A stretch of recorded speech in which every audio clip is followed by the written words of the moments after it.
And I would like to tell our audience if they have noticed our selection of these three gentlemen coming from three countries, the US, the UK, and China, certainly the top three countries on the medal tally. So let me begin by asking you, Mr. Farnsworth, the very first on top of the tally, how does the United States evaluate its performance this time, briefly?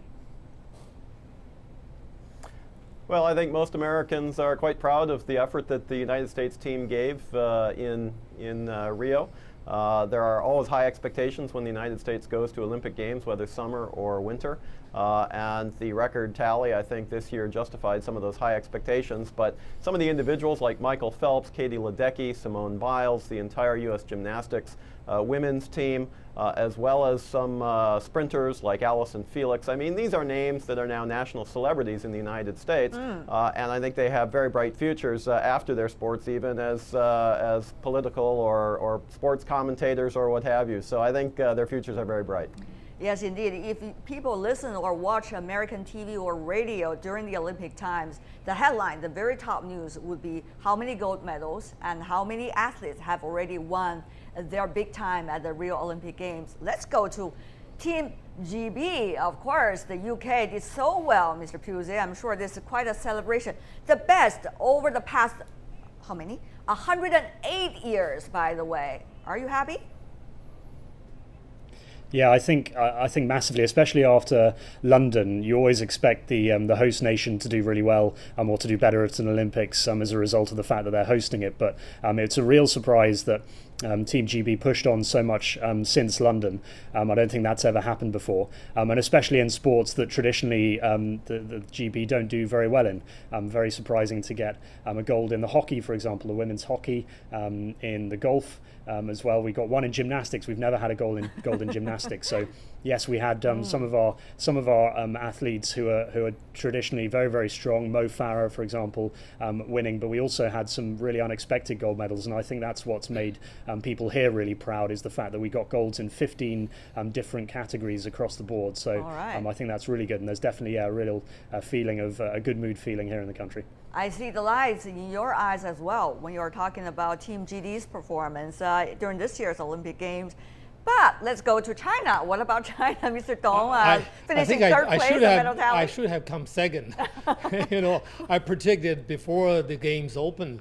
I thought China would comfortably sit in the second place after the United States, well ahead of Team GB. Like, oh, okay. Yeah, we thought that Team GB stood a very good chance, you know, with a significantly reduced Team Russia this time around. They will come third very easily, but we didn't expect Team GB to overtake China. Okay, let me just repeat what Mr. Liu Peng, who is, you know, the boss of the whole sports arena, I guess, here in China. He's talking about two things. Okay, we are not obsessed by gold medals anymore. Here's what he said. But he also said the Olympic Games, though, is about faster, higher and stronger. The three adjectives, which means, it seems to me, he's still trying to suggest we should really do well in these elite Olympic sports. What do you think he is trying to say? How does the general Chinese public feel about this? I think China is still relatively new to the Olympic Games compared with many Western powers. Only started participating in the Games in 1984, and in just over 3 decades, China has already become the 5th biggest gold medal winning country in the world. That's a remarkable achievement. I think 26 gold medals are good, pretty good, but it doesn't serve as an excuse for, you know, badminton, gymnastics, not to do some, you know, kind of soul searching and to find out what actually went wrong in their preparation for the games.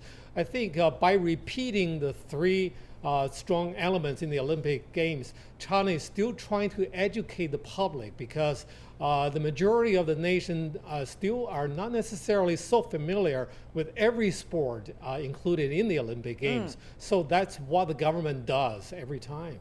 You see, though, some very interesting phenomena, promising phenomena, I would say. For example, about golf. Shan certainly have won the 3rd place. That's amazing. It's never done before in China. If you remember, I warned you that she may had a shot Well, at you the did. medal. You did do because that she at the was very ranked beginning. as high as number 4 in the world. She won a major title before going to Rio. Yes, indeed. Yeah, but she still tried But so her hard. story, Dongjun, really brings us a interesting perspective. That is, how much money a country needs to devote to these kind of elite Olympic sports. How much it should be like run by the market and the athletes themselves. How much it should be the so-called whole nation system, which China is still using when it comes to elite sports, such as for the preparation for the Olympic Games. So briefly from you, before I invite the opinions from the other two. Dongjun? So I think demographically, for the size of the population of China, and also the transition of development model for this country, I think definitely more money should go into sports, but it's a structural question or issue. How much should come from the government budget, and how much can be raised from the society, and how much capital actually business can invest in sports. I still do believe that Chinese should have interest in a much broader perspective, spectrum in sports. Chinese should practice in many more new sports, while you don't give up your efforts in those traditional sports. All right, we have great potential. Let me ask Mr. Pusey, because Mr. Pusey, you worked in China as a sports commentator and sports broadcaster, and now Team GB did so well, and yet the same question remains with Team GB as well. According to the numbers coming from the UK, every gold medal this time won by Team GB at the Rio Olympic Games cost about more than £4 million. £4 million. That's a big number as well, particularly when you are experiencing the austerity, even Brexit, by the way. So what is the relation, really? The money and where the money comes from, and eventually the sports performance at the Olympic Games. Mr. Pusey. Well, I think money definitely plays a big role, but I don't think it's necessarily the amount you spend, but it's the strategy behind it. You look at the USA and China, they will undoubtedly, those countries spend more than we do. But what we've done well, Team GB has done well in the past, is to strategically pick the sports that Team GB think they'll do well at, so cycling and rowing, and they've spent a lot more money on those sports. And they've done that over a period of years, and you now see that coming to fruition. So a couple of years ago, Team GB did very badly in swimming, and they cut the swimming budget massively. And it's brutal, but it works. You see cycling and rowing in the latest Olympics.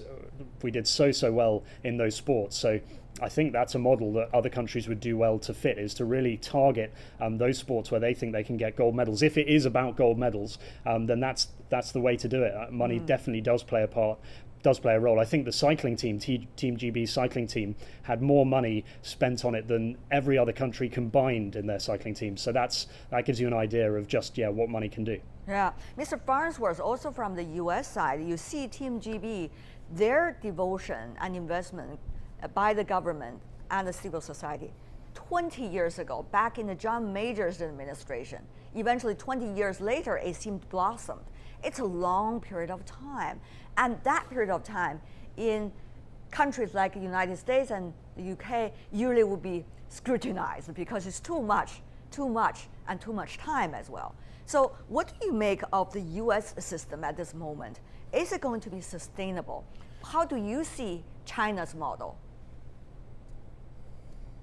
Well, I think it's exactly right, and the comment about strategic investments is spot on. There are a lot of countries that are good at some sports, but it's very difficult, frankly, to be good at all of the sports that are contested in the Olympics, and it takes a major economy to be competitive in even most of them, if not all of them. If you look at the top 10 medal winners from Rio de Janeiro, you have the G7 countries, and the other 3 countries are China, Russia, and Australia. That's right. And so you can clearly see that wealth matters in the context of being competitive broadly in the Olympic movement. Having said that, there are smaller countries, for example, Serbia is very competitive in basketball and volleyball, etc. So you can make strategic investments. The United States model is a little bit different. Yes, we have primarily private sector-led investment investment, but you also have to look at what's happening at the youth development side of things. And at that point, it's generally led by families, in other words, parents who are investing, in some cases, thousands of dollars in training and coaching and camps and travel and competitions for their children. And it's not until the children get to an elite level, a truly elite level, that you begin to have support from outside sponsors, to say nothing of government support. That comes much later. So at the U.S. level, at the U.S. system, a lot of it's driven by families and parents who really have a dream for their own children, and that goes to the point of, do families have the resources to be able to devote to their own children? I think that's a question that probably is relevant for everybody, but certainly in the United States. Right. It is not just individual athletes, individual categories, but also the whole Olympic movement. Huge amount of money being put into every Olympic Games. Are they worthwhile? This is certainly a debate likely to go on, where we still enjoy Olympic Games every 4 years, definitely.